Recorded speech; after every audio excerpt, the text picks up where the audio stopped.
Good morning, ladies and gentlemen, and happy Workers' Day.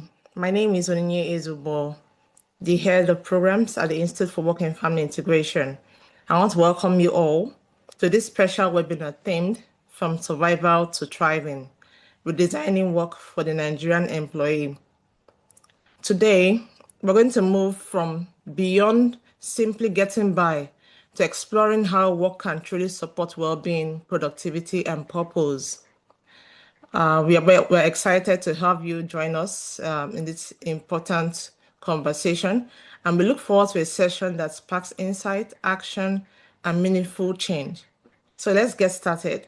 Right, the Executive Secretary of the Institute for Work and Family Integration, Dr. Charles Aibana, to give his welcome remarks. Mr. Charles, please. Distinguished keynote speaker, Mr. Muyiwa Olulaja, our erudite moderator, Joseph Wanchuku Esquire, our esteemed panelists, my friend Comrade Benga Okundayo, and Dr. Oluyemi Adeoshu, and of course, the Abus, Shegun and Bishola, colleagues from the Institute for Work and Family Integration, and most importantly, you, the hardworking Nigerian employees joining us today. Good morning and a happy Workers' Day to you all. As the Executive Secretary of the Institute for Work and Family Integration, it is an honor to welcome you to this timely webinar. Today is not just a public holiday, it's a day to recognize the immense contributions of the workforce of our nation's development. At the Institute for Work and Family Integration, we believe that the health of our society is intrinsically linked to the harmony between our professional responsibilities and our personal lives. Our theme today, from surviving to thriving, designing work for the Nigerian employee, reflects a critical shift we must embrace. In a radically changing economic and social landscape, simply getting by is no longer enough. We must move towards a model of work-life integration, a seamless blend where work supports the family and the family inspires work. The goal of today's session is to move beyond the traditional balance and look at how we can fundamentally redesign our work environments to ensure that the Nigerian employee can truly flourish, both in the office and certainly at home. We're privileged to have an exceptional lineup of speakers to guide this conversation. We're starting now as with the numbers we have, but certainly the webinar is being recorded. That means at the end of the session, it's going to be uploaded, it's going to be shared. We're going to extend the richness of this 1.5 hours we'll be spending together. I therefore encourage everyone to participate actively, ask questions, share your experiences, and let us use this platform to advocate for a future where work is not a burden to survive, but a platform through which we and our families can thrive. Thank you for joining us, and once again, welcome. Thank you very much, Mr. Charles. Okay, so now to kickstart, I want to welcome the moderator of today's session, Barrister Joshua Machuku. He's a partner of Dictum Solicitors and director of Hembridge Boys Club. Good morning, sir. Welcome. So I want to hand over to you so that you can take up the reins for today's session. Good morning, everyone, once again, and happy new month. I'll echo the words of the Executive Secretary of IWFI. Normally, being a public holiday, I'm sure most of us are meant to be catching up on sleep or participating in the Workers' Day celebrations as organized by the Nigerian Employee Congress. So hence, we appreciate your decision to be with us here today. But your presence here also reflects the shared belief in the importance of discussing today's timely theme, which is from survivor to thriving, redesigning work for the Nigerian employee. And this is topical because the Nigerian Workers' Day comes at a critical time for the Nigerian employees across the country. Workers are grappling with rising fuel prices, inflation, a high cost of living, insecurity, school fees increase, and JAPA. Clearly, we are losing talent. As a result, many of us are finding ourselves trapped, like the secretary said, in survival mode. We are juggling multiple jobs, we are battling burnout and mental health challenges, and sacrificing valuable family time simply to stay afloat. To help us navigate these very topical themes, we are going to have as a keynote speaker the Group Head Human Capital Management and Development of First Bank, Mr. Olumuyiwa Odulaja. For those of us that know First Bank, they're over a century old. So I am sure that Mr. Muyiwa would help us share with us some of his insights, which has helped First Bank to navigate these years and also to retain their staff. His profile: Mr. Muyiwa joined First Bank in 2012 from the advisory practice of KPMG Professional Services, where he garnered practical hands-on knowledge in people's management, negotiation, and liaising with senior management across key industries. Prior to his appointment as group head in First Bank, he led the talent management function of the bank with overall responsibility of managing employees' life cycle in line with the bank's agenda. He is a member of the bank's employee voluntary scheme and a successful product of the median edition of the Senior Management Development Program. Muyiwa is a thought leader and sought-after speaker on talent management and career development. He holds a bachelor's degree in engineering with a second-class open and an MBA in business management. He is also a trained KPMG assessor, a certified job evaluator, and a DDI certified trainer. He is happily married with children. He is a graduate of INSEAD Advanced Management Program, France, and Lagos Business School Senior Management Program. He is also an associate member of different professional bodies, including Children's Institute of Personnel Management Nigeria, CIPMN, Nigerian Institute of Management, NIM, and Nigerian Institute for Training and Development, NITAD. He has attended a number of strategic programs, both locally and internationally, including London School of Economics, LSE. Ladies and gentlemen, can we virtually welcome our keynote speaker, who through his profile has shown to be a good pick for this topic. Thank you very much. So can we please welcome him with a round of applause as he comes to give us his keynote. Thank you very much. Thank you very much, Barrister Joshua Nwachukwu. Please, can you confirm that my audio is loud enough at your end? Yes, it's loud and clear. Okay, all right. Excellent. Thank you so much. And the Executive Secretary of IWFI, thank you so much for the opportunity to share, part of my experience, within the HR space and with your audience. I can see that the number is climbing, so hopefully others will join us as we progress. I like speaking to a large audience, particularly sharing experiences. But again, you had rightly mentioned that we recall that with these sessions so that others can also then benefit from it, given the fact that sometimes that is ones that there is a public holiday. Largely Lagosians that we consider it as a time to extend their sleep time. So which is unexpected, but hopefully, and these others will join us as well. And if you know someone who had been invited to this webinar, it's a free webinar. So you can do that person that favor, just give the person a nudge. So the person can also be here. I'm trusting that there are some of my colleagues that are from the office, and we also join the session as we progress.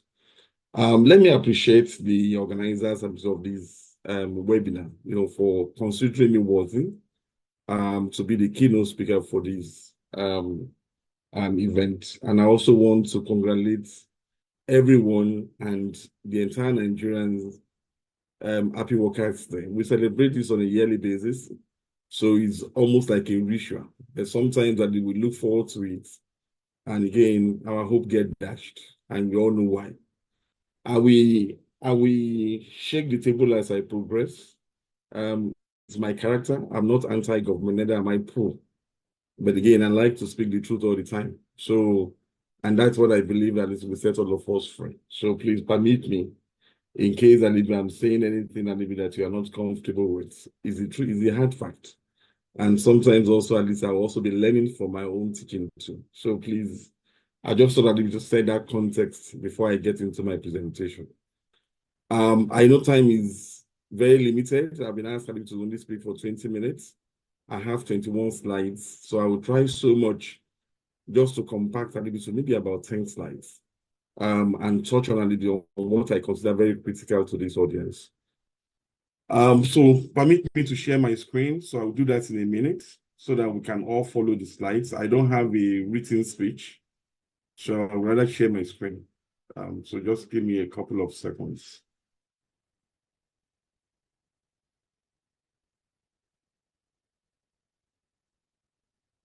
It's not coming up here.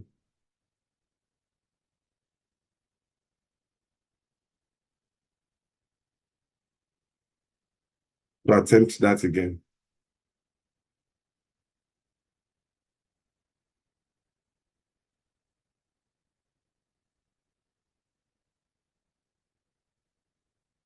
Okay, I think I found, okay, fine. All right, so I found this. So please confirm that you can see it. Yes, we can see your slide. Perfect. All right, thank you so much again. So I think the context and maybe is really around, survival to thriving. And when I saw this topic, and it's quite very deep, and deep because it doesn't really matter where you are in your career, whether you are just starting, whether you are the middle of it, or whether you are really advanced in your career or at the tail end of the career. I believe there is something for us that is to take out of this session. At some point, for those who cast their mind back at when they were starting their career, we were barely surviving, and that's the honest truth. And I also do believe that we might probably have a few people here who probably at least in that situation now because they're just starting out their career. So sometimes they're a bit at the illusion, sometimes they're confused as to what to do, at least and all of that. So again, good news at least for such people here is that it's not a final destination for you, and it's not an unusual place to be. But the only thing is that it's not a place a little bit that you have to perpetually remain. So you need to take note a little bit of that. The destination point really is for us a little to ensure that we thrive in our career. So that's the way I live their life for us and to look at it. And redesigning work a little bit for the Nigerian employee. I will spend a bit more time around that. But the context really is the ensuring that you're able to make that seamless transition a little bit from surviving or from mere survivor to thriving. Because nobody wears the badge of surviving. So your destination really should be about how do you thrive at least in your career, and which is what I expect everyone to long for as the destination point. And it doesn't really matter where you are at least in your current state of career. I like to introduce this by looking at the world of work. And again, for a number of people who are within HR space, over the last 5 years, we've been talking about future of work. It was a buzzword that is within the HR space. 10 years ago, we talked about future of work. Because again, we were not sure about the uncertainty, that future brings and around work space. And we kept talking about future of work. But again, we've moved a little bit from that future of work, now talking about world of work. Because the future is here. And we've seen a little bit the massive shift that is between how work used to be done, for instance, pre-COVID, and what that work is now. I think it's important for a number of us that have been working pre-COVID at least to look at the distinction between how we were doing work, pre-COVID and how work is currently being done today, in our various entities and organizations. And I want to leave us with 3 W's. I will share this, these materials show again, and the number of us that if you want to take pictures, you can.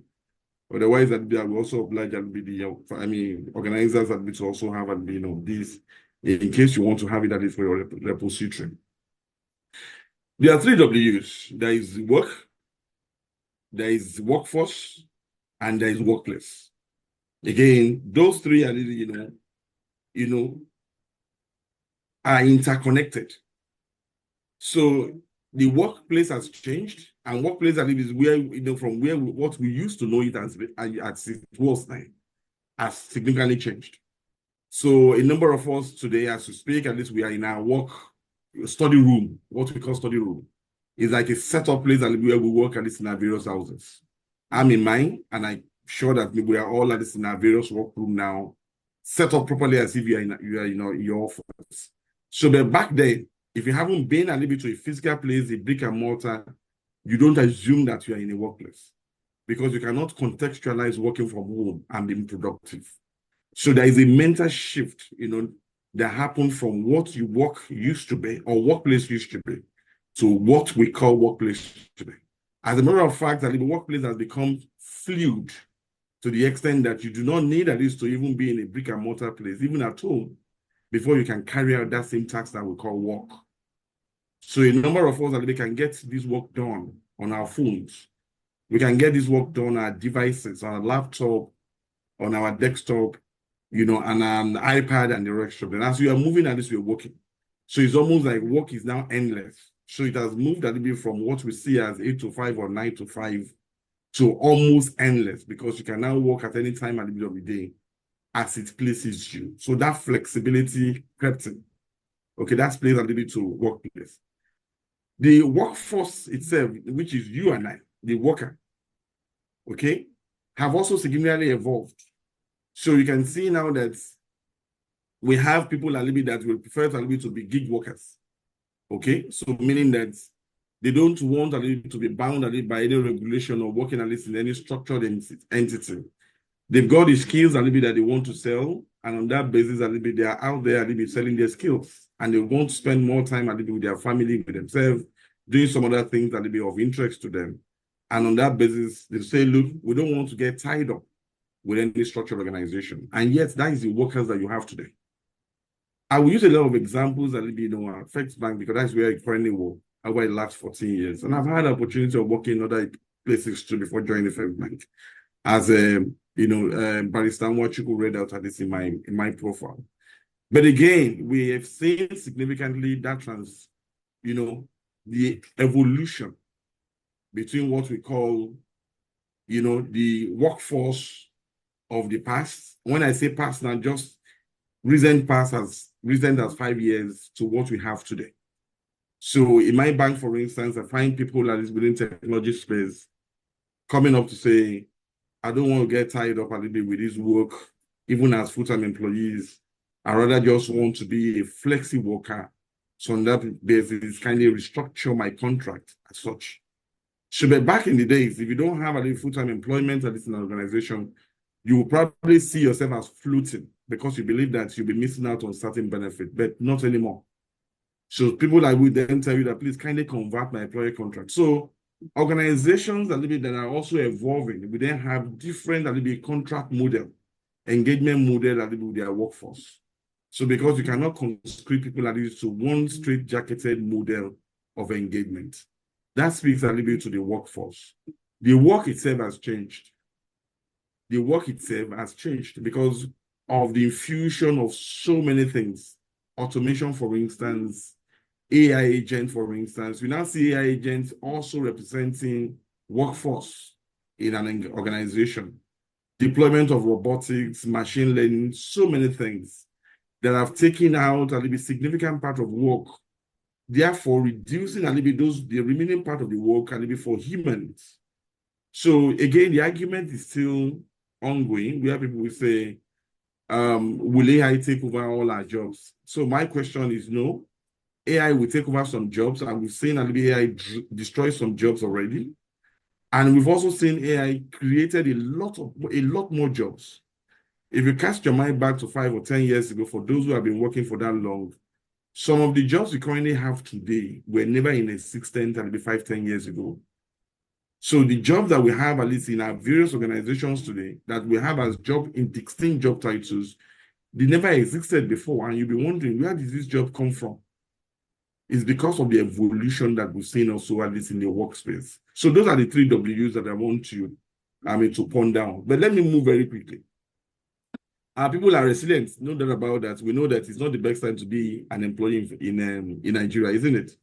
And again, this is not me, casting aspersion. So, and I said, I will shake the table a bit. Every Nigerian and the employees, we are confronted with so many things. Again, Barrister Nwachukwu read those things out earlier in his remark. So, fuel cost has gone up. As of yesterday, I understand that's moved up again and to 1,400 or 1,450 in some filling stations. Last year it was 2088, 1288, 1250, 1257. So we can see that activities, events, a little bit far away in Iran, affecting a little bit, fuel price in this part of the world. And yet, income is not growing at that same rate. So you can imagine what employees, at least in Nigeria, are confronted with. School fees, for millennials, for Gen Zs, at least on the call, they may not have so much experience around school fees. But the millennials here and Gen X, or the boomers that we have at least on this call, and they know what full school fees is. Maybe the boomers might probably have escaped that school fees, brackets. So, but Gen X, millennials, they're the ones that is inside that bracket now, and they know what it is. Inflation is also biting. Even after rebasing inflation, last check at least was 32%,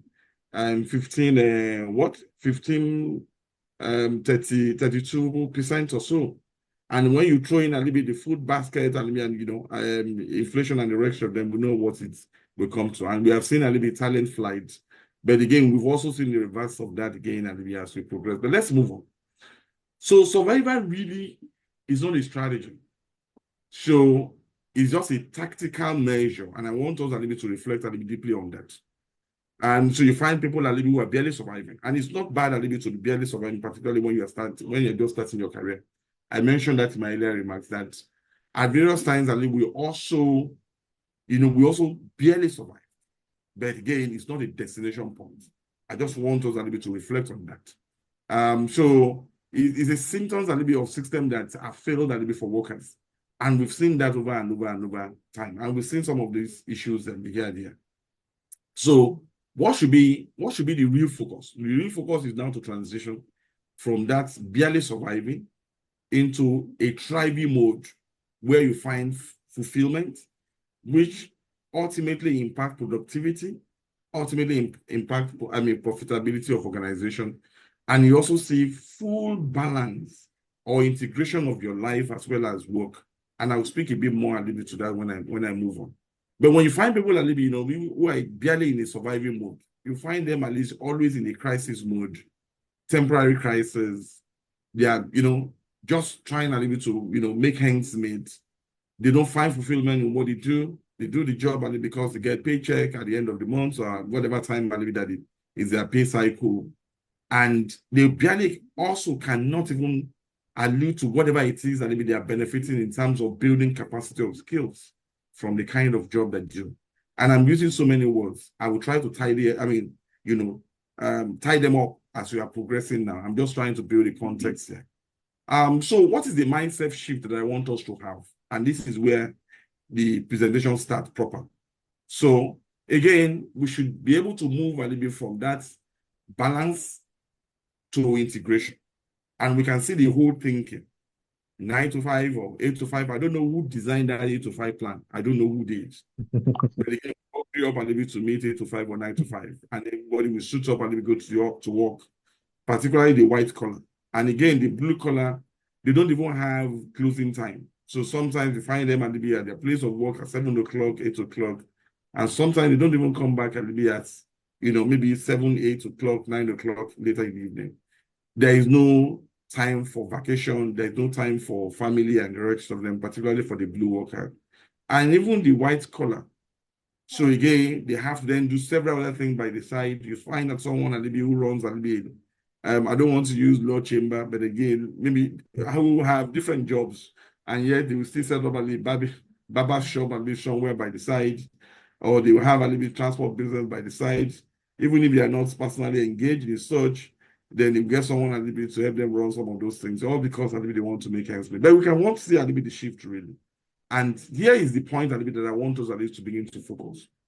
Because the topic today is not only transitioning from survivor to thriving. But we now talk about how do we ensure we design and we work for the Nigerian people. And because today is May Day, is Workers' Day, is symbolic, right? It's ritual for us that we celebrate workers today.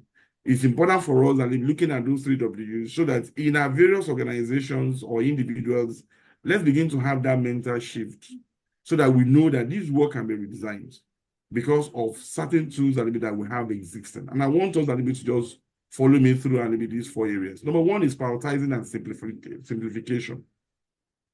It's important. It's important to have that, as a priority for us. You streamline workflows. So we cannot continue to do work the way we're doing it before we adopted automation. We've seen people organizations, even after adopting automation, deploying several technology tools, and yet we're still doing the work the way we're doing them before. Because that is the way at least our minds have been fully set up, structured, that work has to be done at least in a particular way. And we can't imagine how to simplify it.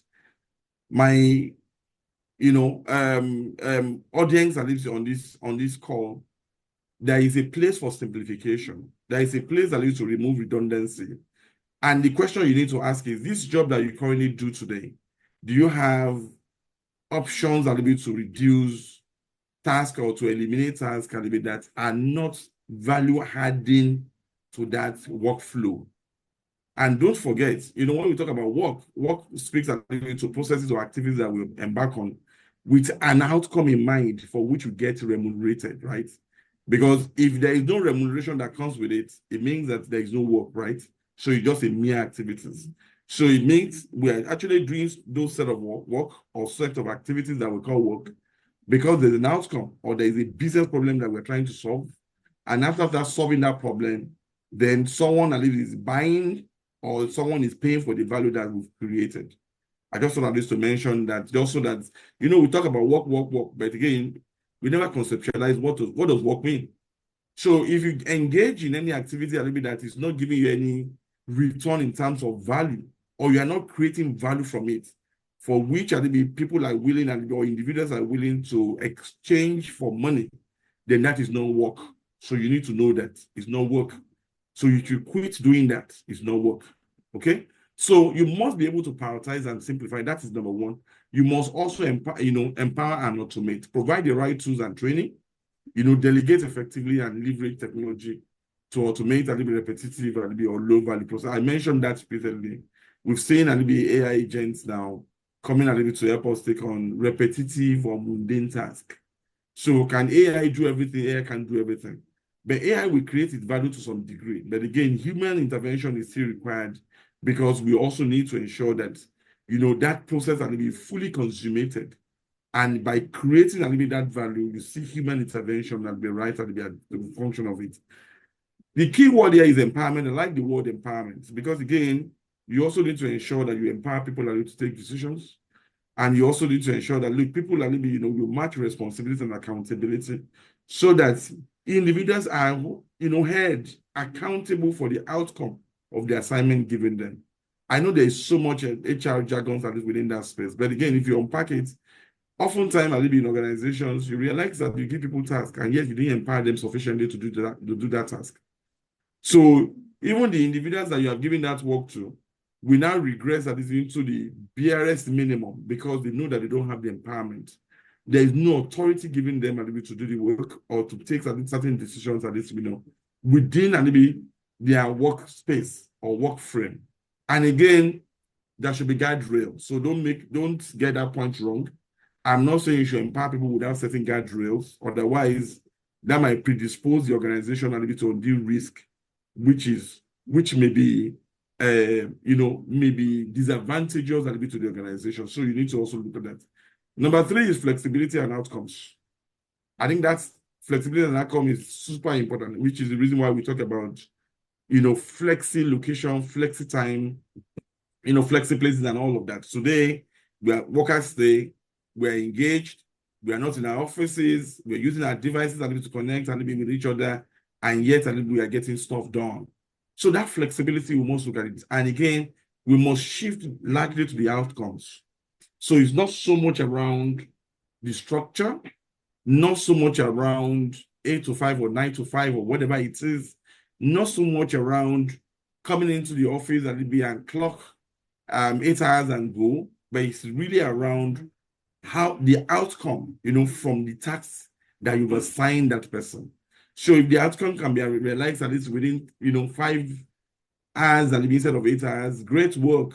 And again, you will have seen a little bit that you've achieved, rather than having a little to hold people captive and make them a little bit feel as if they are working in a dungeon. So that flexibility we must create it. And it's the reason why in some organizations today, they deploy a little bit flexi work model. And I give an example in my own organization, Flex Bank, we operate a little bit 3 work models. So there are some people, they still work in person, physical work, because of the nature of their work. And we have some people, they do fully remote. Because of the nature of their work, they can work remotely completely. And we also have people that do hybrid. The hybrid is also classified into 3. Some people do hybrid, meaning that they work a little from home and as well as office. Some people do hybrid by changing location. So they can go into any of the Flex Bank branches closest to them and perform their work without having to go to their main work. Some people also do flexi time, making arrangement at least your line manager, where you can then say, instead of doing 8 to 5 or 8 to 9, 9 to 5, can you have a flex time where you can also make that arrangement, and yet you can work between social time and social time, take a break and also resume back work and make that arrangement with your line manager. And I said line manager because we empower the line manager to take decision on the outcome of the job itself. Let me move on. Skills and support, I think, significantly spoken to that, at least in my earlier context, so I will just quickly move on. Well-being check. I like this because, again, when you look, your organization is, a work-life integration organization, so it's important at least just throwing this. I know you are big on that, and you are big at least on work and family integration. So it's important that as an employee, you must, run this energy audit quadrant all the time. And this is again, and speaking to employers of labels that we have at least on this call, and employees that is working, and it doesn't really matter where you are in your current place. In your career life. So you must check physical and ask the question: do I have enough? Fuel, to focus, or am I running at least or caffeine or adrenaline? So when you realize that you have physical exhaustion, and again, you have to rely at least on your caffeine or your coffee. So whatever it is to be able to do the work, there is a signal to you. Okay. So when you also need to check the mental alertness, am I multitasking my way to mediocrity, or am I protecting my deep work? I am not a proponent of multitasking, to be honest with you, because again, based on research and what I've seen over time, the brain is not wired for multitasking. Brain is compacted in a way that you have to focus on one task per time, discharge it, then move on to the next job. But I hear people talk about, oh yes, I can do 4 or 5 things at the same time. And I say to such people that yes, if you engage in doing 4 or 5 things at the same time, you will be successful at one, while will be suboptimal at the remaining 4. And I've never seen anyone who have had to multitask at the same level and achieve desired result in terms of quality of outcome at that expected level. I have never seen. And I'm happy to be contradicted when we get to question and answer session. The emotional bit is important. Am I reacting to triggers, or am I in a challenge or state mode, a state of mind?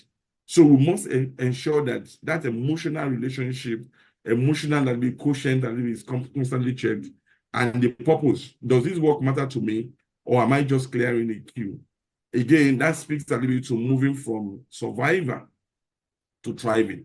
So you must define the purpose for which you exist, and the job you have, you must also ask the question: is this job aligned properly? Is the job aligned fully well with your purpose, or you are just doing the job because you are paying checks? Because of the paycheck that you get, and which again will lead to disgruntlement, because again you will not be fully focused on the job, or you only do the job because someone is paying you salary at the end of the month to pick up your bill. So it's important to pay attention. Now let's look at what to do. and what are leading employers doing. And I have the luxury, at least when I will send an email, or the letter, for this keynote address. So I have the latitude and ability to use First Bank, to drive home these points. And please, I will use a lot of First Bank examples here. So again, what should we do differently? Financial wellness is important. Financial wellness is not about the amount of salary that you earn. So because sometimes when you talk about financial wellness, we get it twisted and we start thinking about, oh yes, salary and all of that. There is no salary that is ever enough. Once there is a figure behind it, you are sure that your expenses we consume them all. So it then speaks a little bit to the financial awareness. Financial awareness speaks a little bit to financial literacy programs. What do I do with this money? What are my expenses? And what are the income that comes in? So what is the net of it? What am I doing with the rest? And how can I ensure that maybe I grow this? What kind of investment can I do? So how much do I need to save to be able to then begin to deploy investment? To deploy the resources so that I can get passive income, different from the actual income or active income that comes from your 8 to 5 or 9 to 5 job and the rest of them. So there is so much around that, and that speaks to financial wellness. So some people are burnt out today, not because they are overworked, but it's because there is inadequacy around financial literacy. It's around their financial wellness. That's what is giving them a palpitation every day. That is the reason why their blood pressure increases, almost every now and then.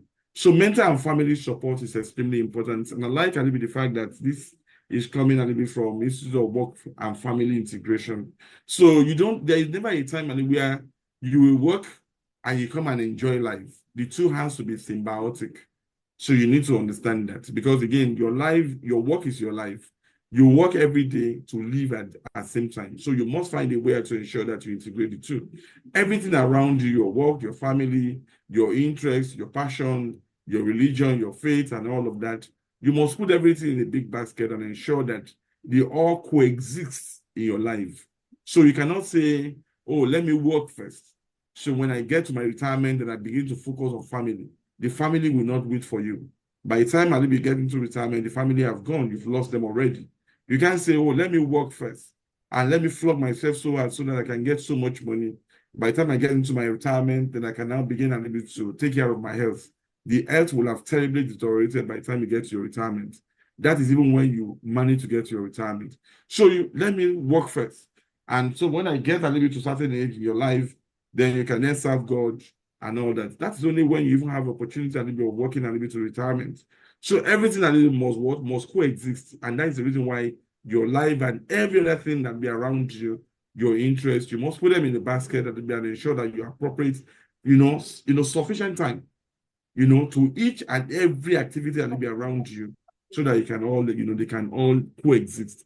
And that's the reason and why you have, family work, flexi work, as I mentioned earlier, family, oriented partnership, and several other things. And the career growth, I will speak a bit more to that, at least in my subsequent slides, because I have the luxury to share some insights at least on what we do in First Bank. And you have to ask yourself the question, am I upskilling? Or is there internal mobility opportunity to reduce Jackpot and the rest of them? And I will speak about Jackpot. We saw what happened maybe 3 years, 4 years ago. Post-COVID, for a number of us, you remember, if you can cast your mind back, nothing happened in 2 years or 18 months above COVID, 2020 to 2021. COVID broke out and broke on the 14th or 15th of February 2020 for a number of us that can remember. Even though COVID-19 had happened in December of 2019, far away in China, right? But again, we started, the lockdown started at least in Nigeria, in February. Again, we remember again and what happened afterwards.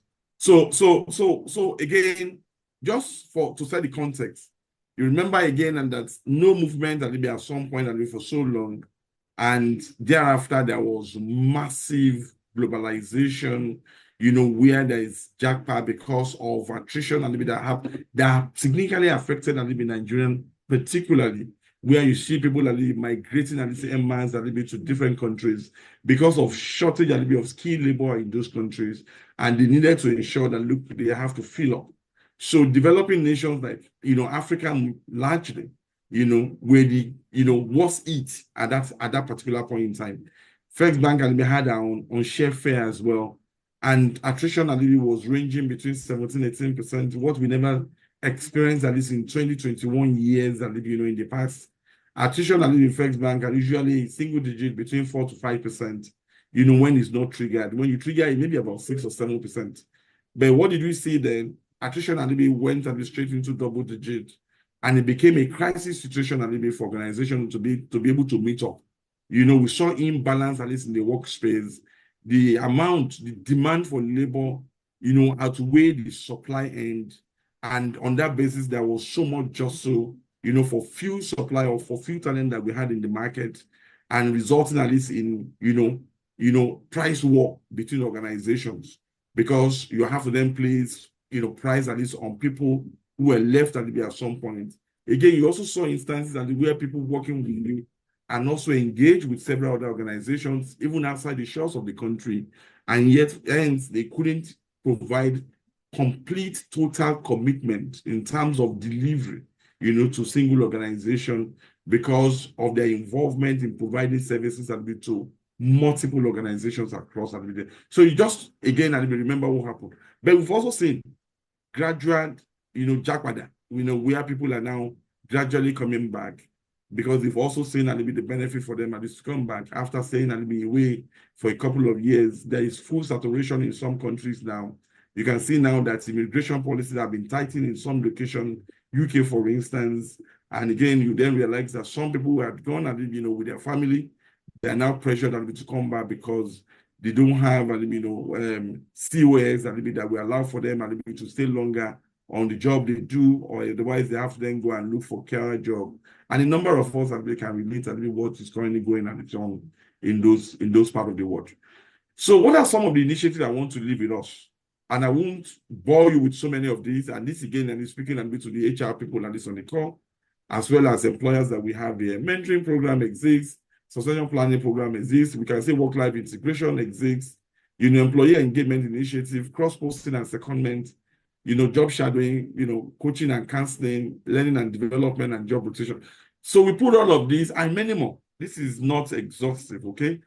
So we do all of this to ensure that employees, at least in the bank, are constantly being engaged, and we're able to deepen engagement with them and drive retention. And again, they find fulfillment at what they do. Give them exposure, enhance their career mobility index, give them the opportunity to build what they call complementary skill sets, while they currently do a job, and while they are currently at least in the primary place of their own assignment, and yet they can also then, consider all other jobs. Bank is big. We have over 23,000 workforce. The total number of jobs that we have in the bank is 951. When I say total number of jobs, I'm talking about distinct jobs, benchmark distinct jobs. So again, we try to encourage people that look, instead of looking at opportunity elsewhere, we create a platform that allows for you to move, transition into various jobs, at least within the system, create a support system that allows for people to develop skills, that is while they're doing a particular job, so that at least they can find fulfillment at what they do. Bank continues to offer them very decent remuneration, and while they also find fulfillment at what they do. So again, First Women Network, we created a platform of this nature to cater mainly to support our female folk in the organization. We know that female they have peculiar needs, particularly when it comes to home-front balancing with work. And we also created as an organization to ensure that they are fully supported, so that they can also climb and move, at the same pace with their male folk, without having to put them in any form of disadvantaged position. And there's so much we do, around here. So a lot of medical benefits, because again, we cannot talk about work-life integration and this without talking about, medical benefits, or no, not medical benefit alone. That's benefit administration, and this is unlimited. We have so much of this nature, and again, this is strictly based on what we do for First Bank. At First Bank, medical cover exists, and which is huge, thanks to the leadership of the bank. I'm not sure of any other bank in Nigeria. I make bold to say that I'm happy to be challenged and be doing the question and answer session.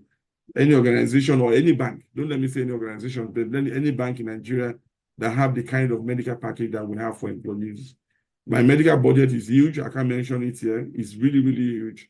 And again, it's a value proposition that we create for employees so that at least we can ensure that we have a healthy workforce, because a healthy workforce is a productive workforce. We have retirement benefits in place. Provisional subscription, reimbursement exists. Additional certification reimbursement exists. We encourage people to pay value for additional qualification. Once they're certified and those qualifications, we reimburse them fully the exam fees and the rest of them.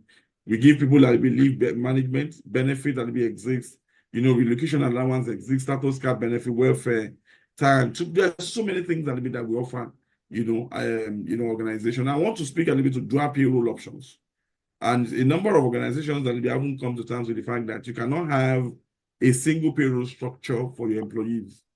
Otherwise, you realize that your attrition will trigger, particularly as Gen Zs are taking charge. They are almost the amount or the number or the quantity of Gen Zs that we have in organizations now is at alarming rate. In my organization, we have 15% of them.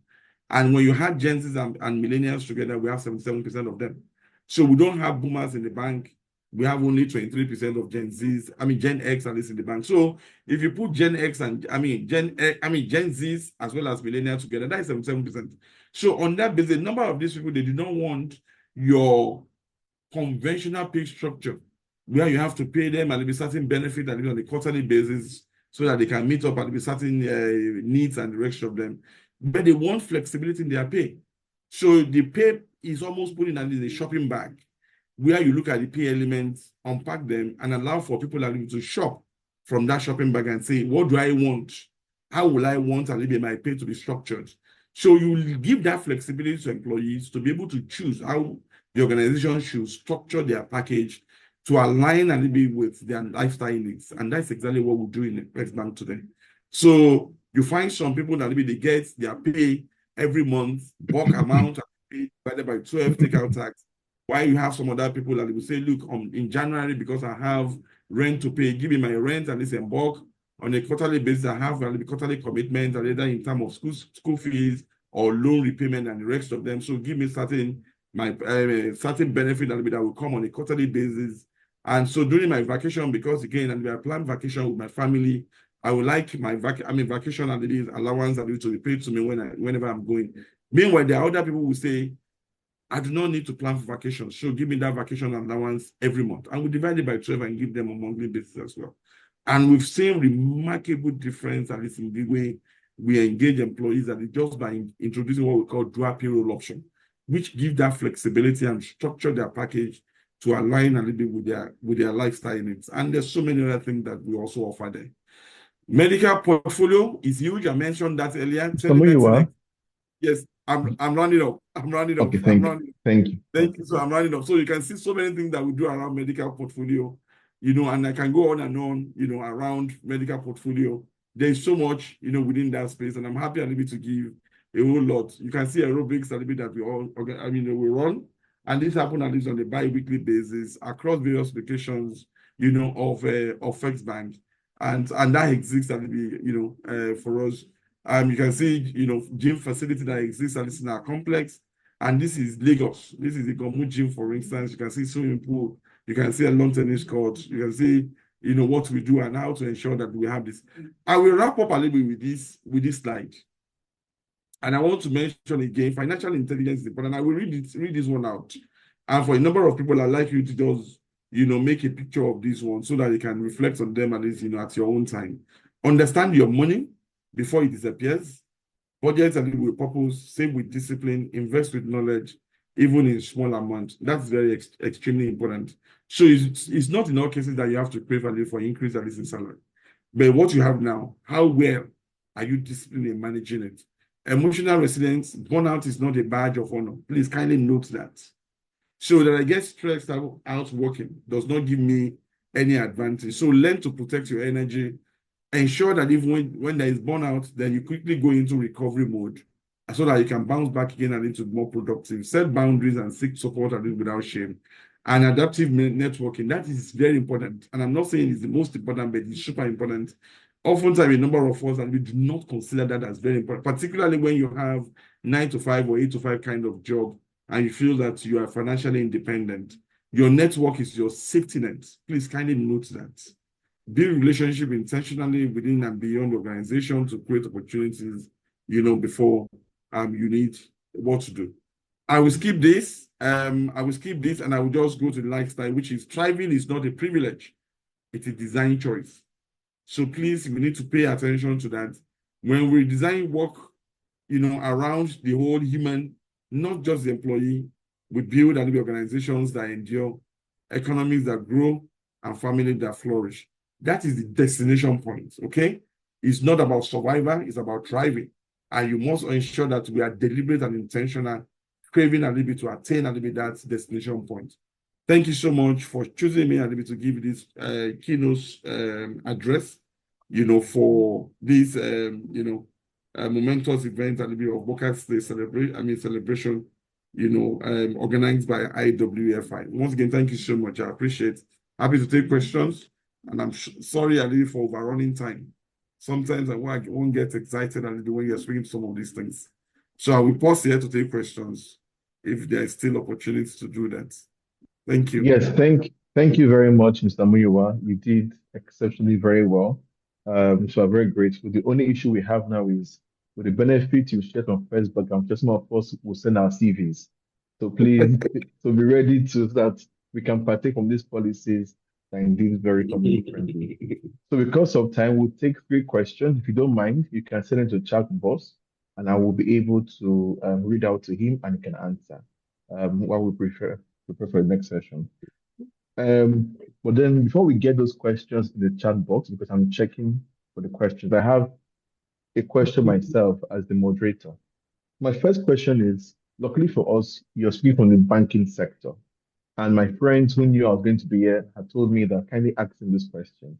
The banking sector is known to have what you call the triangular employment system, whereby many banks have very few core employees. The rest are like third-party staff, which basically denies them benefits. Imagine they were the core staff or the full-time staff of the banks. So how can we, because this affects them, I think I think years ago on social media, there was a bit of a push also to see how to really treat the banking staff properly. So how can we, in light of making these bankers thrive, maybe start to question this policy of triangular employment scheme that many bankers are subject to? Then secondly, in terms of redesigning, do you have physical facilities? It's true, for example, we've seen the gym and then the swimming pool, but do we have facilities for workers with disability and also for nursing mothers? Many companies to date don't have facilities that accommodate pregnant women or nursing mothers, both from the bathroom to the creche. So these are my own questions before we take the question from the yes. Thank you very much. Thank you, Barrister Wachuku. So very interesting question. So I will start a little bit with the first one, and which is around the triangular, employment relationship a little bit with those that we consider flexi workers or non-core staff. I did mention that in my presentation that the bank has at least 23,000 workforce. They are not all core staff. Large number of them are core staff, but much larger number of them are non-core staff. Again, what is the principle around it? You streamline and ensure that you look at a little bit your core functional areas or your core business area, right? And then say, I'm in the business of banking. I'm not in the business of haulage. I'm not a security company. So there's no need to be why, your security guard, as important as that role is to you, should then be a core staff to you that you have to worry about managing their career. So you are a bank. Again, you need cleaning services. But again, it's not sufficient for you to then say you want to have your cleaners that is on your payroll. So on that basis, you have to then go and engage and be a cleaning outfit whose responsibility or area of core, specialization is clean, so that they can come and take up that service issue. And what do you then do? You have what we call outsourced service model, meaning that they will then outsource the employees a little bit to you as a bank for which you then pay for. Now, if you also remember during my earlier remarks, I said back in the days, that is where people crave a little bit to have full-time employment. Today, we've seen people a little bit who were gamefully, employed by the bank as full-time employees, putting up their hand to say, please, I want to convert to a contract staff because I want flexibility around XYZ. So on that basis, I do not want to be a full-time employee. You can see that there is no incentive anymore. So what do we do? And what is important really is to ensure that whether you have a little bit the non-cost staff or the people that you call the contract staff, there should be competitiveness that is in the kind of salary or wage that you extend to them. Okay? So you may not really worry about, okay, are you buying them cars? Are you buying them this? Are you offering them BIKs and the rest? However, can I monetize these benefits in a way that they are also competitively rewarded for the service they offer, to the institution? That's what is important. Average employee today in any organization want to see what is the need for them. And it's the reason why we have to adopt flexibility around their pay structure to ensure that you align their structure or their pay, to their lifestyle needs. So I am a strong proponent that when you bring in the non-cost staff or the contract staff addition to the organization, you must ensure that you offer them very decent wage that is extremely competitive with market. Once you do that, you are not in breach, even of number one, because you are not in breach of any regulation to start with, because that is an industry in itself. We also need to recognize that across the world that you have, agencies that provide the contract staff to organization. And you structure your organization in a way that you look at what is very important to you as your core functional or core business area, and then know that that is the area you want to spend your time in terms of building capacity. Those are the that you then say you have the structural succession and the rest of them for. But having said that, all the other ones that you call ancillary workers, they are equally as important. So I can't imagine myself going to the office on Monday and yet to sit at least in a dirty office. So it means that cleaner is also important. I can't imagine the bank that does not have plain clothes security officers that will be able to manage the queue system at least in our various locations. Their job is equally important, but you do not imagine that person who is a security staff can be graduated or one day to become chief financial officer of the institution, because that's not his core area of focus. And there is no need that why you have to then structure that person, funnel the person, and make the person a banker, by force. So that's where I stand around your first question. The second question, there is no end to it. And I like when you said, what do we have a little bit for nursing mothers? A number of things, but again, not exhaustive. So as it stands, not even only to nursing mothers as well. So because sometimes we look at nursing mothers, they are entitled to their maternity leave. But what about the men, you and I? Okay, so we also offer paternity leave a little bit to nursing fathers as well, because during that period, even fathers too, they also have a little bit, they get their own bond. So there will be commitment on their part as also to also ensure that look, they welcome and win a little bit the little baby that just arrived. So we extend that again a little bit to fathers. And for nursing mother, there is also a flexible work time for them. We have also even seen instances where line managers then structure something around flexi location. So a nursing mother, for instance, that works at least in a particular location can be considered a little bit to discharge or deliver our services a little bit in a location closer to the person. We've seen instances where, exceptions made a little for people a little bit to have a little bit to do a little remote work, particularly if their job a little bit can be done a little bit that way, to ensure that you support a little bit that family, in that assault stage, at least in their life. So we do a whole lot around that. And I just mentioned a little bit nursing mother because you call that out. Yes, you call that out particularly. But there's so much that we offer to ensure that family life and they are properly integrated. Because at the end of the day, if you do not do that, you cannot extract maximum benefit from your human assets, and which is extremely important to us. People will be burnt out, yet when they are burnt out, when there is burnout, they won't give their all. So you won't get an immediate benefit from them, which will materially impact your productivity. That will also transition into the profitability that you also have promised and be your key stakeholders or your shareholders that is in the business. I will stop there. Thank you so much. I can Thank see you very Aga. much.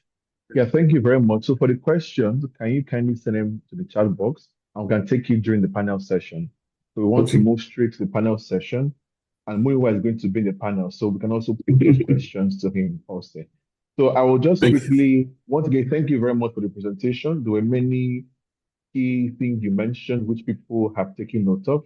And I think some people have also confirmed the first bank package, like you mentioned. So it looks like no one's going to counter the things you said. So for the panel session, we have two people, three persons who will join the panel. And I'll just introduce them quickly so we can comment in order to save time. The first person I will introduce is the comrade. Since this is the Workers' Day and the NLC, they are somehow joined to the workers, so I want to introduce him first. Comrade Benga Ekudayo is a trained process control system specialist, a seasoned labor leader with years of experience in active labor leadership. He was a pioneer chairman of Deepwater chapter of ExxonMobil branch of Peganson, a former branch vice chairman of ExxonMobil branch, a former secretary of the Trade Union Congress of Nigeria Lagos State Council, and the immediate past state chairman of Trade Union Congress of Nigeria Lagos State Council. He was a passionate and committed labor leader with flair for creativity, critical thinking, and analytical problem-solving approach to engagement. He cherishes result-focused leadership style with good attention to details. He's a firm believer in the rule of law, respect, and love for people. Ladies and gentlemen, kindly welcome Comrade, who normally would have been in the stadium, but he chose to be with us here today. So thank you very much, Comrade, for coming. Our second um, panelist is Dr. Oluyemi Adeosun.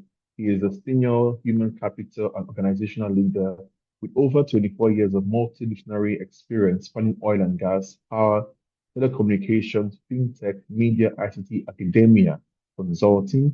He currently serves as a principal advisor for knowledge management and thought leadership at Paris, where he provides strategic support in the areas of knowledge institutionalization, organizational learning, thought leadership, and capability enhancement. His professional background combines executive HR leadership, economic research, organizational advisory, academic engagement, professional community building. Across his career, he has held senior positions, including chief economist at Business Day Media, research fellow at Lagos Business School, um, the head of HR at Internal PLC, group head of Global Slurix Holdings, head employee relations at Okeja Electric, and other leadership roles across corporate and consulting environments. Our third panelist is a couple, so they are one. So that's why I said we have three panelists. So Mr. Shegun Abu and Dr. Bisola Abu. So Mr. Shegun Abu is an accomplished banking professional with 22 years of extensive experience in the financial services industry. He currently serves as the assistant general manager and head of the gas sector within the oil and gas group at Bank PLC, where he provides strategic leadership and oversight for gas sector financing and advisory activities. Over the course of his career, he has developed deep expertise across several critical sectors, including upstream and downstream oil sector, shipping, construction, as well as transactions involving multilateral institutions. Holds a BSc in economics and an MBA in finance, and is a member of Chartered Institute of Bankers. His wife, Bisola Abu, is a digital health product researcher and educator and a devoted mother of three daughters. I'm sure this was meant to read, he and her husband are devoted parents of their three daughters, not just her alone. So, so ladies and gentlemen, kindly join me in welcoming our three panelists. And if you may have noticed, these are key three sectors that we've chosen. One is the family, one is the private sector, and one is the public sector stroke CSO sector. So they would help us navigate this theme, thriving to surviving, and how to redesign the workplace for the Nigerian employee. So I will start with comrades. The NLC, comrades. With the fair prices, we've not seen any action from comrades. So speaking from your own perspective, as in quotes, the leader of all Nigerian workers, what do you have to say about this theme and how we can redesign the workplace for the Nigerian worker? Thank you very much. And I say good morning to everybody. And once again, happy Workers' Day. Let me start by saying that, there are two labor centers in Nigeria, the Nigerian Labour Congress and the Trade Union Congress.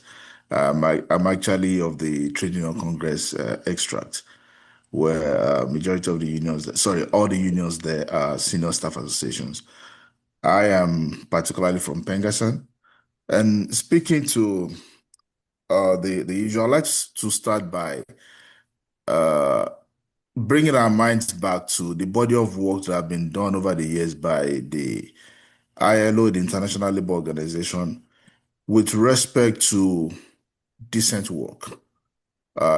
Decent work actually speaks to the kind of work environment that is expected and what you get to make you fully productive and really contribute your quota to the economy at large and deriving full satisfaction while doing that.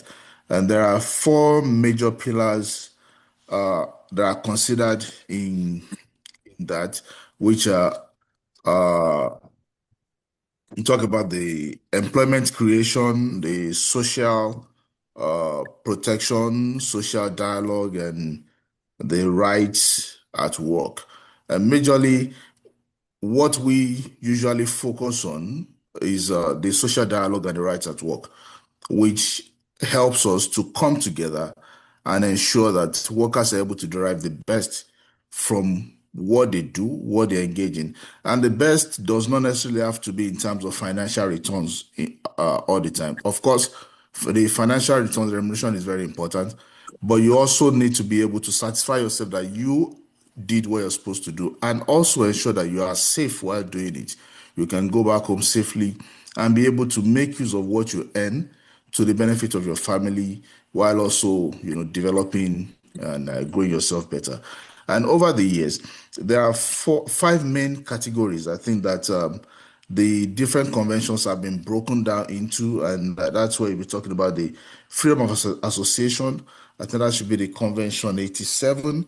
And the freedom of association is also further domesticated, or shall I say, further buttressed in the Nigerian Constitution, Section 40, which even though we say, okay, the freedom of association is not absolute in itself, but it's a very good foundation, a great foundation for us to come together as workers and advocate for the benefit, the welfare, the improved remuneration of ourselves.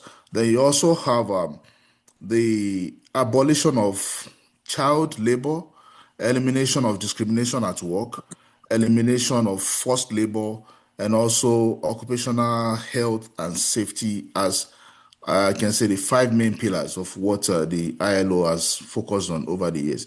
These are to ensure that we don't just show up for work, but the work environment is actually one that is conducive for us to do what we need to do and do it safely. And if we bring it back to surviving and thriving, what we've found over the years is that even though the Labor Act stipulates that it is a duty or the responsibility of the worker to show up on time for work, while it is the duty, the responsibility of the employer to provide the work to be done and also the tools to do it safely. And what we found in some instances is that employers, sometimes, some employers, not all, sometimes want to dodge the responsibility of providing the right tools to do the job. They even extend workers, stretch workers to try and go beyond their means to provide certain items that are needed to do the work. Those kind of instances are things that we usually stand against to ensure that those tools are provided and in safe and conducive manner. The one that you also find is that in some instances, outrightly and some subtly intimidating and harassing work environment. Some, bosses, even management cadres, sometimes with what they say, tend towards bullying people into doing whatever they want people to do. The work environment has to be somewhere that cultivates mutual respect between the employer and the employee. It's an exchange of values, right? You pay for the time, the knowledge, and the effort that is put into the work. And one thing that we also always say is that while we do that, we should all always try to remember that it's not just about the pay for what is done. It's about the economy at large, productivity that we're working towards. Like I listened to Mr. Olumuyiwa say that you also consider the different demand pressures and also how productive people can be, and where he was talking about people juggling between different sources of income. And it is true, I totally agree with him. You cannot be fully productive at the same level on all fronts. So we want an environment where people can actually be satisfied to be fully productive in what they do. And that's why we always stand against any semblance of intimidation, harassment, discrimination that may tend to make people pull back and not give their all. Right now, one of the things majorly that is pulling on the average worker is the cost of living, as it were now, particularly transportation, especially in the large cities. For example, like Lagos, if you have to spend hours in traffic and you still have to cough out a lot of your earnings for the month on transportation, it's a major pull on people's, even the mental well-being right now. And those are the things that we keep speaking to see the things that beyond what government is providing, which we always challenge, and we also look at, even from the employers, what are the other things that can be done, like employee assistance programs and or some other supportive initiatives that can ensure that workers come to work effectively and they can deliver on their duties appropriately. These are the things that we try to focus on and we keep on speaking to. I think as we go through these, there will be more things that we can delve into. I don't want to take too much of our time right now. I don't know if I'm just, speaking too far into taking too much time. So It's I would like to take a pause here and, of course, perfect. to come back. Yeah. Thank you. Perfect. Thank you very much. So now to move to the family front. So to Mr. and Mrs. Abu, you're both working and you're juggling targets, children, well priced economy, the high cost of living. So what will thriving look like for you this year? If you can give us some examples. And also, if you could give us some insight as to how your organizations have made you feel more human or made you know that don't support you. Mr. Muyiwa had shared with us some insight from First Bank. I know that you are from a competing bank. Probably you may share also insight as to why you think that maybe Zenny Bank is more family friendly than First Bank. Thank you. Thank you so much, Joshua, and thank you, everyone on the platform. Can you hear me? Yes, we can hear you. Oh, good. Well, to start with, because Mr. Moyo actually dive into a lot of issues and analyzing what striving is in terms of how you relate at work and also in the economy. But in a nutshell, I just permit me just break it down into the just small bits for us to understand, for our colleagues that are on this panel to actually understand. Let's even ask ourselves, surviving and striving, what really does it mean in simple context? Surviving is when you operate in a state where your energy, your income, and time are just enough to cope, but not enough to grow. As a banker, you work full time and you run side also and yet you are still struggling, in the midst of the fuel cost and school fees. Leaving home as early as possible and not, beating traffic, returning home late, and not have enough time for the family. You have constant stress, at work, NEPA, rent issues, prices rising, and the rest of it. You live month to month on a surviving mode, no savings. That's surviving. But when you talk about striving, really, striving is all about, in a nutshell, when you work and your income creates stability for you, you grow and room to live, and not just you exist. In local parlors, they say, you are just, working to survive. So the bottom line is for us to look at a situation where we can strive. Striving, which involves you earn enough to cover core needs without relying on constant financial firefighting. You still perform and work, but at times, in terms of energy for the family, you have time for your family to be able to kind of like balance things. Work is demanding, no doubt, even in the striving mode, but not destructive, to your health or your relationship with your family.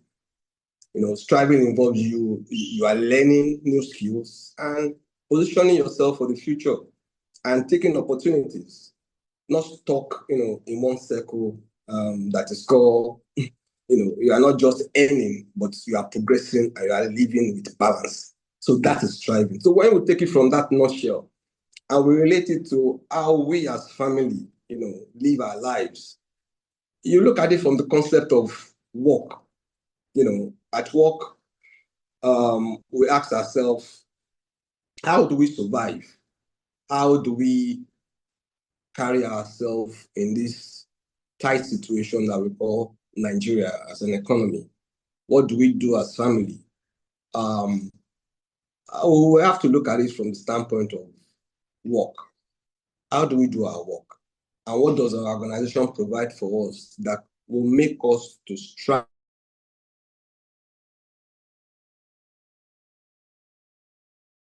Mr. Moya has dealt into so many things with respect to what each organization provides in terms of work-life balance, as the case may be. It's not different from my own organization, really. But if I may, try to kind of like isolate it as it relates to my own organization, we'll look at, in my organization, we'll talk about, a short-term flexibility on resumption and closure in terms of resumption on time at work and closure. 9 to 5 is our 9 to 5. We have organizations that 9 to 5 becomes an extended period, wherein by 9 or by 5 o'clock, 8 to 5, by 5 o'clock, you find it difficult to even leave the office. But that is not the way we are structured. We are structured in the sense that your 8 to 5 is your 8 to 5. Because by 5 o'clock, even before 5 o'clock, you see the staff bus all assemble, ready to take up, staff to their various destinations. So the provision of staff bus is mandatory. We provide staff bus to alleviate, the stress involved in commuting, and also to help staff in a very comfortable way commuting to and fro from work. We talk about the issue with respect to managerial distraction during real life situation. There's a situation wherein you have medical insurance. But medical insurance beyond that is limited. But we have cases and scenarios where staff need more help. Our management take it as a point of reference to go extra mile to ensure that the health of our staff is very paramount in that decision making. And they do that beyond the normal insurance cover, irrespective of the level of that staff. We also do, salary review. We take the woman face. We know how things are, how difficult it is right now. And from time to time, there are salary reviews that we look at it to review salary across board. We are not as big as First Bank, but at least a staff strength of over 8,000 is not small bit. And we do as little as we can to ensure that we put that human face towards the way we strive. We, in a striving organization, fast-flowing organization like us, financial organization, as you are aware, it's all about targets, it's all about demand and productivity.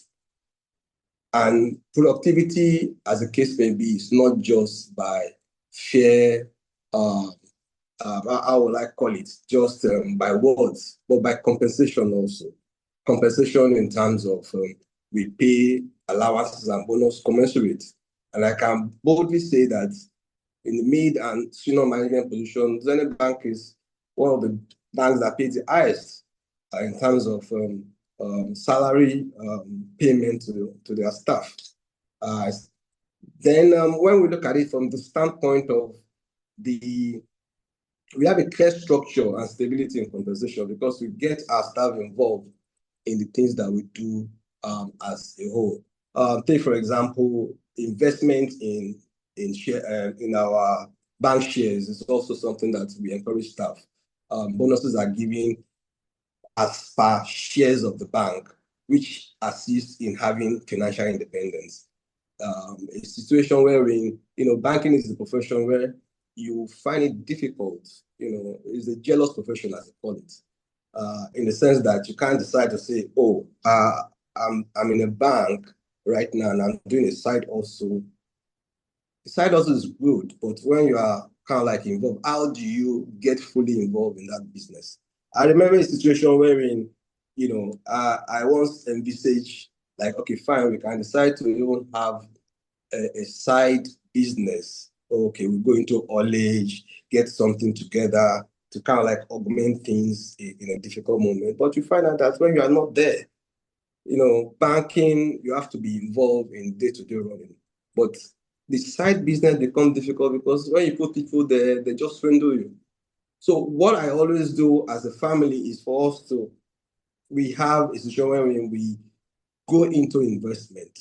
There's a lot going on in the stock exchange market, a lot going on in the bond market that we as, together, we put our money there and we get dividend and return on a quarterly basis. Those are ways in which we augment things within the space. My wife is there, she can also, as we go along. Thank you so much. Thank you, speakers. Can you all hear me clearly?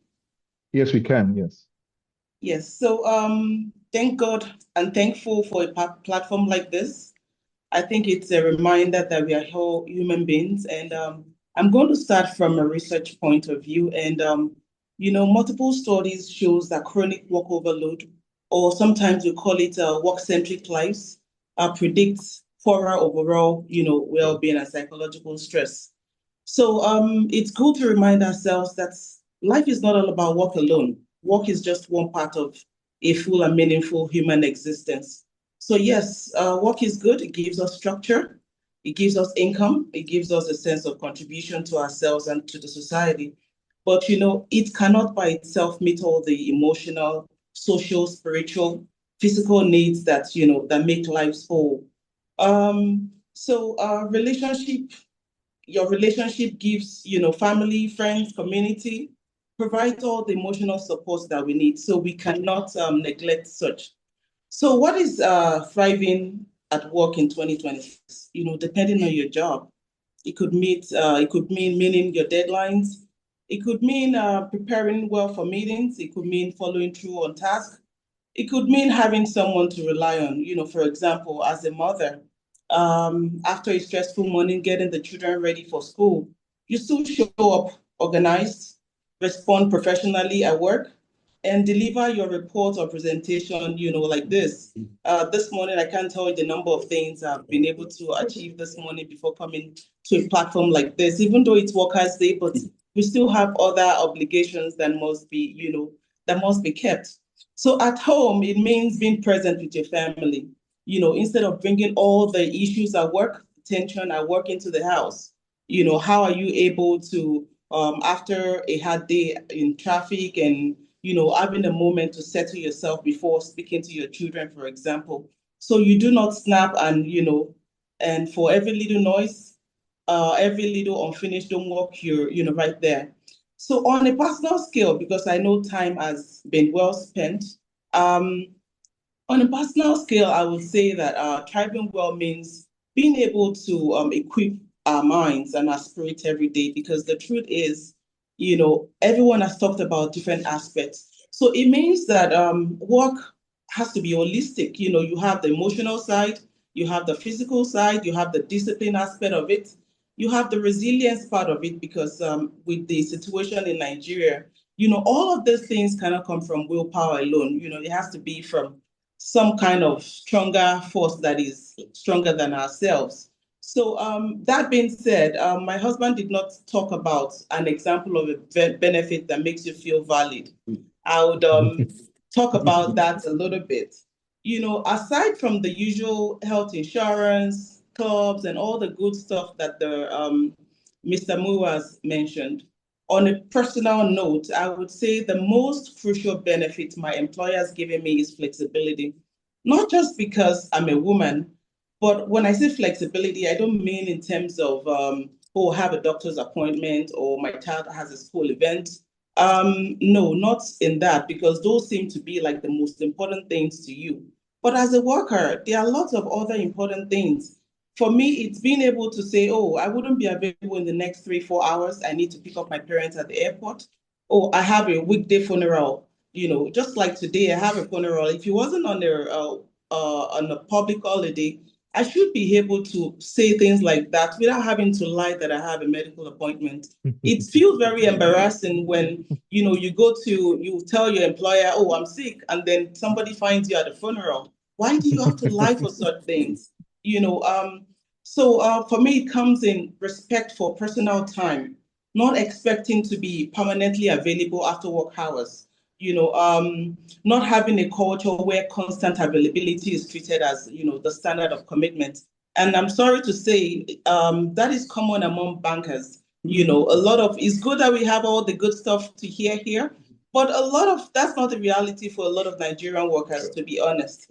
On my own team, I remember a time when our team needed to select someone for an award. And one of the employees that received, the strongest support, she works quite well, but stays really late at work. So I had to show the reports to my VP who would approve the award. And he felt that awarding her in that category might unintentionally send the message that the ideal employee is someone who is available late in the evening. Even though we have other hardworking people, that were delivering within normal working hours. So his own view was that performance should not, should be recognized, but not in a way that glorifies unhealthy work patterns or make others to feel like they sacrifice their time and, in order to be seen. So for me, I appreciate the perspective because it kind of reinforced the idea that good work should be measured by impact and consistency. So we gave that award to someone else, and I was personally quite impressed because this was coming from a man. And he was careful not to reward that constant late night work in a way that makes others to feel like overextending yourself was the ideal standard. To wrap up, since we have men as speakers, I would like to talk about the biases in the workplace, because somehow, especially in banking and other sectors, we have a preference for young, beautiful ladies at the front desk. May seem harmless, it might seem like commercially motivated, but they raise organizational concerns, Sometimes we hire sometimes it's even for men as well, not just for women now. Sometimes we penalize natural hairstyles for people like me that I don't feel like I'm very fashionable, that I have to wear, perfect makeup, I have to wear heels. I don't feel like the banking sector is where I should be.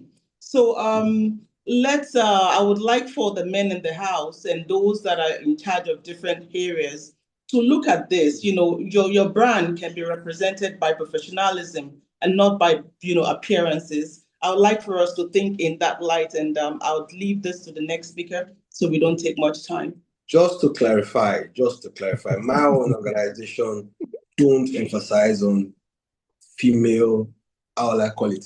Is it female branding? If you look at our brand, we are very gender non-sensitive. And, the perception of the public is of the opinion that bankers generally, especially Zenith Bank, go for fair ladies. That perception is wrong. We have men, able-bodied men that are striving and doing very well within our organization. Okay, well, Okay. thank you, Mr. Abu, and the bankers in the house. I would just like to emphasize that research shows that your customers or your clients value they value courtesy, they value clarity, they value efficiency more than looks. So let's note that. Thank you. Thank you very much, Diabos. I also recognize that he said that any bank doesn't prefer fair ladies. But I think the CEO of any bank is fair, but I think we leave that to another. So we'll move now to Dr. Luyemi, who is not a banker. So I'm sure you give us a non-banking experience from being the HR. So in the past 12 months, do you mind sharing with us some policies you've brought to fore that has somewhat helped the Nigerian worker in your organization to thrive better? Thank you. Okay, thank you so much. I'll be bringing forward an aggregation of thoughts, not just my organization. Yeah. But I would like to start by saying, just to add a slight additional balance to the conversation, that the organizations, especially private sector organizations, are feeling the heat too. So everything the employees are feeling, from costs of living, crises, or issues, the organizations are feeling it too. Now, we have different categories and tiers of organization. We also have the SMEs. Sometimes the average SME paying the current salary they pay, let's leave the conversation of whether the salary is adequate or not, is a miracle. Sometimes they have to take overdraft, loan, and stretch. So that we put the whole, employer sector into perspective and not just look at the tier 1 banks, tier 1 oil and gas, because a large number of the Nigerian workforce work with SMEs or even the informal sector. I haven't quickly added that tiny contribution. In no particular order, these are some of the initiatives and ideas that has been brought forward. Again, I must thank the keynote speaker, who gave us a lot of insights that are also very practical. Now, the first one I would like to mention is flexible work. And, let's say flexible work, hybrid work, and so on and so forth, especially for locations like Lagos. I know people are on this call from different parts of Nigeria. I know that for sure. You see, if you look at Lagos, you see 8 to 5 in Enugu is not the same as 8 to 5 in Lagos. 8 to 5 in Ilorin is not the same as 8 to 5 in Lagos. So, for example, I shuttle between Port Harcourt and Lagos because my friend, I'm based in Port Harcourt, but my family is in Lagos. In Port Harcourt, I leave my house at 7:30 and get to work before 8. In Lagos, I can't do that. The latest I can leave Lagos to get to the office is 6:30, and that is because I live at Yaba and work on the island. If I was in Ikorodu, I'd probably leave at 5. So when we say flexible work, we are saying that, yes, assume we are operating a 40-hour week. Must it be 8 to 5?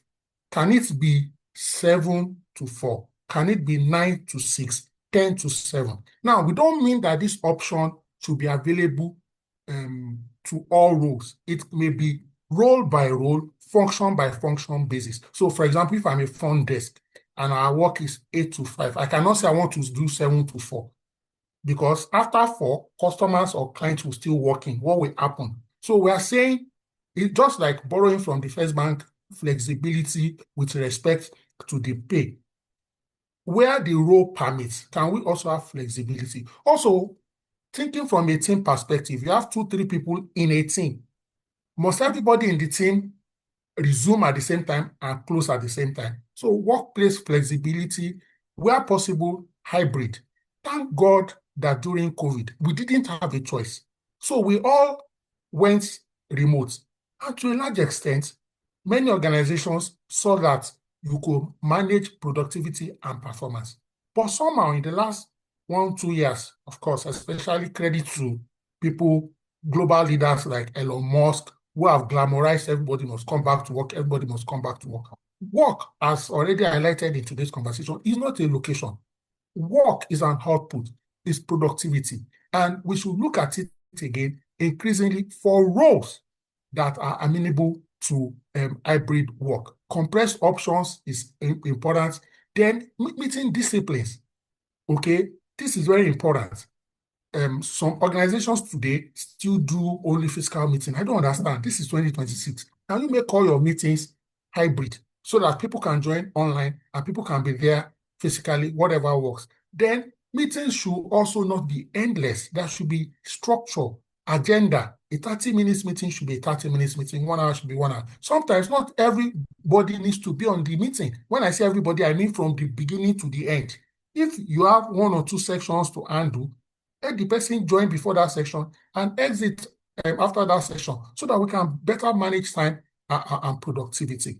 Now, this may sound funny, but one of the things that is also working in this dispensation in many organizations is manager or management checking.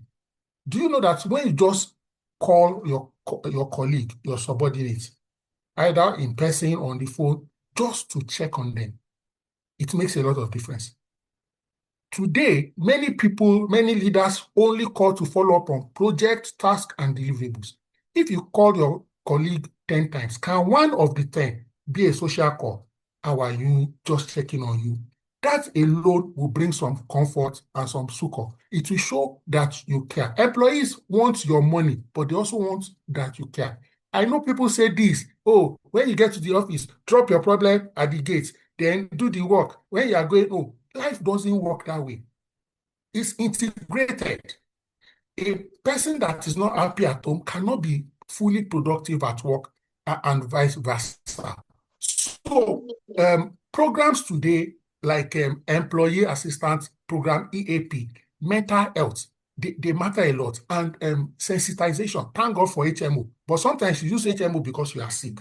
Things like seminars, webinars, like we're having now, to show people how to better be productive at work, how to balance work-life challenges, how to, financial intelligence, and so on and so forth. All of these things, they matter, and they are also very helpful. I must say that the best retention policy is not just trying to say you will bond employees or you will lock them down, with a bond or something. We need an environment that has psychological safety, where employees feel supported, where employees feel challenged and fairly rewarded. Let me also add a few things. I see today, especially again in Lagos, organizations either are intentional with respect to providing staff bus, either they provide the bus or arrange with transport companies like shuttlers and the likes. Do you know that when you provide staff bus, you solve multiple problems? One, most staff buses are fully air conditioned. You are not thinking about area boys. Even in the staff bus, I've joined staff buses in Lagos, and I see voluntarily a lot of staff, because of the comfort of the bus, some employees actually voluntarily start working. And then the staff bus is organized maybe at 5:30 or 6, or some buses have staggered departure to cater for different employees who close at different times due to their work. So staff bus, more than ever before, makes sense. Either you own the bus or you outsource it. Also, increasingly, organizations are providing things like meal, maybe breakfast, lunch. You will be shocked at how these simple things help employee morale. Sometimes it's not about the fact that the staff cannot eat. Some people work so hard they will forget to even organize food. But you now organize with a catering fair, you bring the food to the office for them, and it helps them. At least they have 30 minutes, they have 1 hour to relax and to reach out. Okay, I just said I should mention some of these things. Other things like cooperative, the financial pressure is not going to change. Today, organizations either set up their own cooperative or I'll make arrangements with cooperative, and then with their bankers, so that you can have salary advance where necessary. You can get a financial overdraft where necessary, mortgage where necessary. And then, thankfully, many organizations today in the last 2 years have become more creative with the kind of allowances. I know organizations today in September or October or September, they pay school fee support, like a one-time grant. These were allowances that were not in existence in some of these organizations prior to now. Okay. It's not in your employment letter, but in September, they just pay everybody school fees grants just to augment. All right. So we'll continue to improvise and come up with solutions that will help the employees. But the employees to themselves must help themselves. You cannot outsource your well-being completely to the HR or to management. Everybody get headache. Over to you, the moderator. Thank you very much, Doc. That was very insightful. And thank you to all the panelists who've really gotten a lot. Do we have questions for them? Before, I think maybe some of us are still trying to digest what they've said and formulate the questions. I've seen a few questions in the chat box. They look very academic. Actually, they look very academic as to. So I think we'll just take one question, I think, from the secretary of IEF. The first question was, because we have to finish before 12.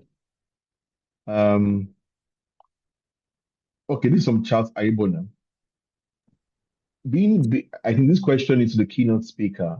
Bank being a financial service institution, the language you understand is with the naira or dollar figure behind each policy. I was wondering if you have computed the return on investment for each of these amazing family-friendly policies, family-friendly work-life integration policies. So I think he's trying to say, do you have like a data as to how these policies have affected the output of the workers? I think, Charles, did I get your question? Did I get that correctly? Yeah, he said yes. So I think that's for the keynote speaker. Could you please, in 2 minutes, maybe respond to Charles as to that? And then, sorry. Let me just mention one more because I think there's a second question from Esther. So Esther was an ex-staff of First Bank, and she's very happy to be connecting with you. I think she wants to find out if you have a hybrid work model in your branches. So probably you could please just take both questions together. Thank you. That's it.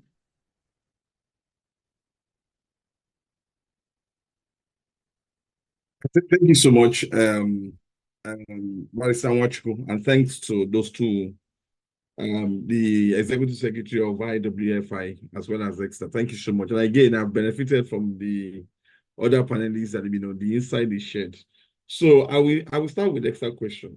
Exeter, we do not have hybrid work model in our branches, and the reason is the work model is based on the job design, or it's based on the kind of job that the individual does. So it's not, we are not doing it because we want to only help you, but we're doing it because we can structure your work and be differently to create that flexibility. So for branches, we're a bank, you're supposed to be at the point of service. Customers will not come and receive the service at home.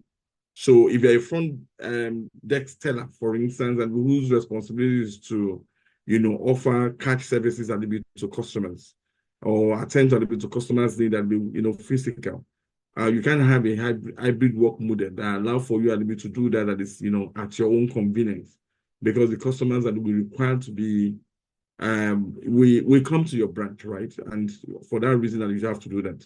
So it's the reason why we do not have hybrid work model in our branches. But is it possible that certain work that can be done and be outside of your own branch, then you can then do a flexi location? Yes, we do have such as well. Oh yes, this work ideally I'm in a Abulegba branch, but again, because my location is Ikorodu, am I able to do that same service without having to be my physical work? I can think about that immediately now. Yes, we create a little bit of flexibility for you to perform that. But the way branches are structured and the way jobs are designed to be carried out in branches, you are required to be physically present and to discharge that services and be there. So most of the kind of hybrid type roles, they are head office type functions that are either centralized, and the way those jobs have been designed, you can then have them done without having to be at least in the physical office. So that's that question. And so Mr. Igbona's question is a fantastic question. And again, I'm an HR practitioner. So you don't go make presentation at the to your management and it's without putting a and cover behind it. Otherwise, you'll be thrown out of the door. So I'm heavy on data. Most of the initiatives I mentioned did not just come and based on the rule of the thumb. So we have to ensure that we engage extensively. I don't want to begin to mention a number of deployment of data or surveys that we do, but clearly we do yearly, quarterly, pulse survey, to check the pulse of individuals, and also then give the opportunity for people to tell us how they would like to be managed. And we then run the numbers to look at the impact in terms of productivity and how it transitions into the profitability for the institution before we embark on some of those things, because there is a cost to it, right? So, but at the end of it, someone must cover that cost. So you then have to look at the revenue proportional to the cost that you then outlay a little bit for that stuff. So back again a little bit to your question, what we know today as employee engagement, and we then try to plot the graph a little bit to the productivity as well as the profitability. We check that on an ongoing basis to ensure that if your employees are engaged, you are able to deepen retention with them. We've seen the direct correlation with their overall outcome, overall output, at work. So burnout is extremely, reduced. Currencies of sick of and all of that, minimized largely. You also have instances where people are present at work what they do. I don't mean that they have to be in the office to do the work, but they can commit longer hours and be doing the work, knowing fully well that they are deeply connected with the job. So they are not absent-minded, even while they are physically present in the at workplace. And we can see the correlation between how you deepen engagement and retention with the profitability, of metrics of the institution. And that is what emboldens us to continue to engage leadership to ensure that people need to be managed carefully and also support them and give them the power, embolden them such that you manage them the way they would like them to be managed. So it's an archaic HR model where you have to read up stuff at least in the HR literature, what we are used to, and deploy them and say they are HR initiatives. No, the initiatives have evolved into people-centered initiatives where you ask people, how would you like to be managed? So you don't get to speak to someone at the point of exit. You get to engage them and say, we are conducting what we call stay interview. What will make you stay? So why are you here? What will make you leave? What are the key drivers for you? Then you pull out those things that become initiative for you, which we then deploy. And you also then ensure that you domesticate it, you customize it. So how you will manage the employees in Lagos will be different from how you will manage employees in Port Harcourt, for instance. Even though you are deploying initiatives, you then have to ensure that you customize that initiative to their location. It becomes location-based. So we don't use one brush to paint everywhere. Because when you deploy initiative that connect with Gen Zs, the Gen X will be wondering, I don't need this.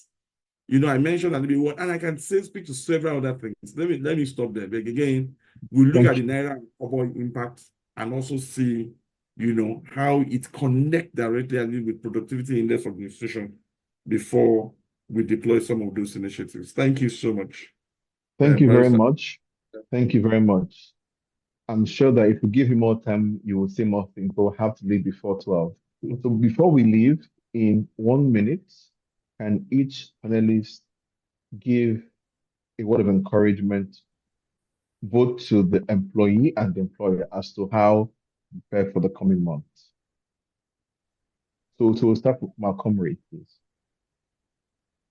Thank you. For the workers, I'll say that we encourage ourselves to keep doing what we need to do, and we continue to band together, because the strength that we have is in our numbers, so that we can advocate and demand what we need to demand from the employers. One thing that is important is wherever you have more than one person, there will always be difference of opinion, difference of ideas. Dialogue is very, very important. So employers should not sit on their high horse and think that there is no need for dialogue, just dish out instructions. We can always make the workplace better, more productive when we reason together, we find other creative ways to move the work forward, to improve productivity and improve our lives generally, while also keeping ourselves safe and making people derive benefits and satisfaction from what we do. There is dignity in labor, and that's what we stand for, and we will continue to all the will of progress of the nation. Thank you. Thank you very much. And to Dr. Luyemi. Okay, thank you so much for this opportunity, and congratulations to IWFI for landing this session beautifully. A quick additional thought. First and foremost, employers must stop treating well-being as charity. Okay, employee well-being is a productivity, retention, and risk management strategy. Very, very important. Let's, like Comrade said, let's listen, engage, and interface. Also, let's segment our workforce. Everybody does not need the same thing at the same time. We need to bring to the table like a buffet so that everybody gets a little of what they want. As much as possible, where practicable, let's redesign the work, review work hours, commute burdens, meeting structures, and so on and so forth. Let's also support financial wellness, counseling, health coverage. Let's also develop, invest in skills so that employees are not just relevant today, they are relevant tomorrow. AI capabilities, and so on and so forth. Let's also, I'll wrap up with this, see how we can support side hustles. Let's ensure it doesn't, no conflict of interest, but let employees be able to declare what they do. And where possible, the business can even patronize the employees. I promise you, they will give you a discount. Thank you so much. Over to you.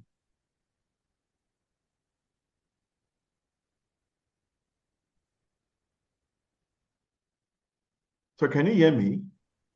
Yes, we can hear you now. Oh, perfect. I missed your point because some people laughing. I think my stuff stopped working, but I don't know why people are laughing. But we'll move to their bows. All right, thank you. For me, I just want to say a striving Nigerian worker is one who is financially stable, mentally balanced, continuously improving, and able to succeed at work without losing their family life in the process. And in conclusion, because for many Nigerians today, work has become survival. The real opportunity for employers is to redesign work so that people can not only earn a living, but actually live. Because when employees thrive, organizations don't just perform, they actually endure. Mrs. Abu? Thank you, everyone. I would like to say from the perspective of a working mother and a family-centered person, work and family-centered person, I think one of the important things would be to stay organized as a mother and as a worker. Effective time management is very crucial for working parents. Utilize your phone to keep track of your appointments, your school events, your work deadlines. I find myself, scheduling, calling for somebody's birthdays these days because you seem to forget everything under the pressure. So make sure to communicate with your spouse so you're both on the same schedule and both up to date with your commitment. And that way, when the pressure is out, you're not, spreading worries and anxiety to those around you. Thank you. Thank you very much. Our keynote speaker in 30 seconds. Can you do that? Essentially, is to really appreciate that all the panelists have also benefited from the insight shared, and largely we as employees we have individual responsibility for awareness, and I think we should really pay attention to that. So we can't leave everything with the with the organization and the educator to. Yes, there will be support system offered by the institution, but individually as well, we need a little bit to hold ourselves to account a little bit for our well-being. And again, it's cut across the entire spectrum. So it's not only at least medical well-being or wellness, but again, financial wellness as well, emotional, physical, and direction. So again, at least we need to ensure we closely pay attention to that. For organization, deepening engagement, retention, the graph, and also ensuring that we're able to balance the two, I think is extremely important. Thank you very much for the opportunity at least to be on this platform today. Thank you very much to all our speakers. We are very grateful for the opportunity and to all those who joined in. We too have learned from you and even from your questions. So it has been a great honor also being your moderator. I will then give the microphone to the Secretary of IWFI for his closing remarks. Thank you very much. Yeah, thank you, Joshua. As we draw this session to a close, my heartfelt gratitude goes to first the keynote address speaker, Muyiwa Olulaja, for setting such a powerful tone for today's discussion. To our moderator, you, Joshua Wanchuku, and our distinguished panelists, Comrade Benga Ekundayo, Dr. Oluyemi Adeoshu, and Shegun and Bisola Abu. Thank you for your brilliant insights and for helping us unpack what it truly means to redesign work in the Nigerian context. We have explored how policy, culture, and individual intentionality must intersect to show the Nigerian employee from a state of mere survivor to one of genuine striving. To every participant, do not let the conversation end here. Take one nugget from today, whether it's a new approach to your schedule or a conversation with your employer, and implement it. At IWFI, we remain committed to being your partner in this journey toward a more integrated and fulfilling life.